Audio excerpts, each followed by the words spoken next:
we talked about divorce. We talked about things like spousal support, child support. What are some key takeaways or resources you might have for folks that they can kind of do some of this digging on their own first? Okay, so don't get too carried away with the internet and just running with it. There's a lot of formulas online too that people plug in their numbers and come into the office and saying, "Well, I should be getting like $2,000 of spousal support." Yeah, we have that too in my business. It's called Zillow. Yeah, exactly.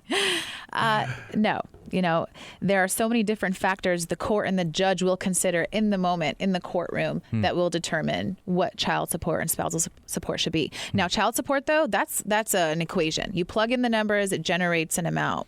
Different factors: how often you see your kid, your income, the other parent's income. Spousal support,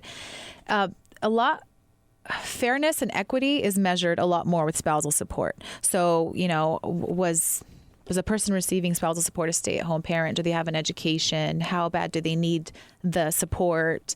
How long was the marriage? So it's more of like equity and fairness in calculating it than child support, which is a clear-cut equation. Okay.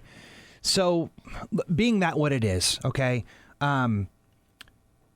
is it possible for someone to have a sit down with someone like you and kind of get clear about what they can expect in either of those two capacities? Or is it something that you kind of have like a game plan going in, but really the anvil gets dropped in the actual processes itself? Kind of like us, like we have an idea about what we think we can get for a house before we go to the market, but the market ultimately dictates whether we were right or wrong or how close we were to that truth. I would say that's how a divorce is too. Okay. If you're truthful with your attorney and you're honest up front, then they can give you a more accurate idea of what to anticipate. Now, if all of a sudden in the middle of a case, your attorney discovers some new information that either you kept from them or your spouse kept from you, then, that changes the game, obviously. It sounds like that plagues you as much as it plagues us as well. There's this weird thing that happens with people where, and I'm not saying it's weird, like I understand it, right? So I should have found a better word to describe that, but where they kind of feel like it behooves them to withhold information. Like as if like I don't want to say anything about that stain up on the roof because then they'll know about the leak in 2009. Right. Like, no, dude, I need to know about the leak in 2009. Otherwise, that's going to come bite us on the behind. It's for your own good. Do not lie. Do not lie to your attorney. Be truthful. She came up and in on that camera right there, Facebook Live. Did you do a Zoom on that, Adrian? Do not lie to your attorney. Yes. Ever. Yeah. Your attorney's not there to judge you. Oh, I don't want you to judge me. I'm not there to judge you. That's what the judge is for. Tell me the truth. We've heard it all. We've seen it all. So, we haven't seen it all, but we've heard it all. Do you think OJ told his lawyers the truth? Oh, I'm not going to get into that. How dare you dodge me? This is my show. Good segue. So now let's talk about that whole divorce process. Now we're tying this all the way back into the first segment. So Is there like a flow chart or something that they can follow?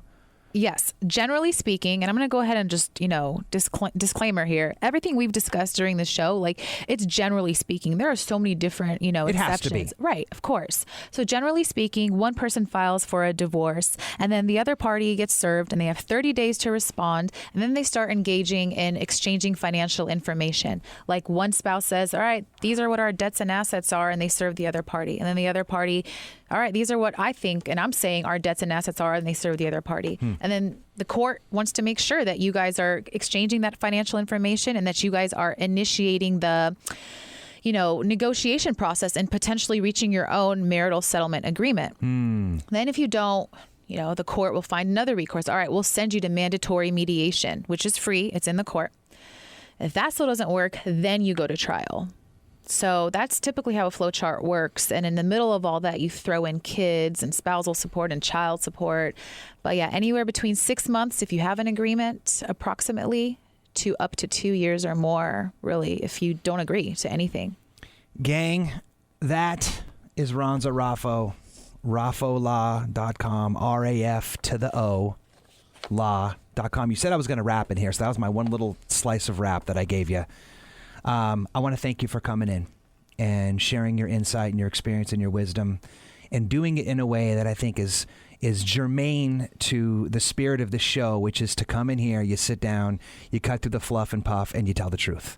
So thank you, young lady. Thank you so much, Jesse. Thank you for having me. It's been a real pleasure. Thank you. I appreciate you for filling my purpose of leaving me a little better than how you found me. So hopefully that was true for you as well, Truth Nation.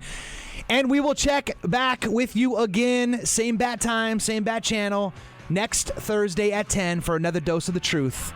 Thanks for hanging out.